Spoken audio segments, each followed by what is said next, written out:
Hello guys, welcome back to my channel. आज आम करबा पोटल कुरुमा। फास्ट आम तेल रे पोटल को पकई किछि लूण आ हळदी गुंड पकई भल करी भाजी नेबा। किछि समय परे पोटल को खोली देबा। तापरे आलू को भल करी भाजी नेबा। पुणी किछि समय परे आलू को खोली देबा। तापरे कढ़ई रे तेल पकई सेथिरे गोटा जीरा पकईबा। तापरे सेथिरे मसला पकई लूण हळदी आ लंका गुंड पकईबा। आउ मसला को किछि समय पई भल से कसीबा। बिलाती पकई सारिबा परे अल्प पानी देई मसला को घांटी नबा।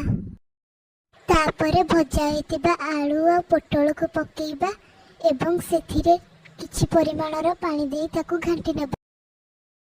तापरे करी पाउडर आ जीरा पाउडर पकई टिके घांटी दबा। आउ ता ऊपर कटा होइथिबा धनिया पत्र को पकेइबा।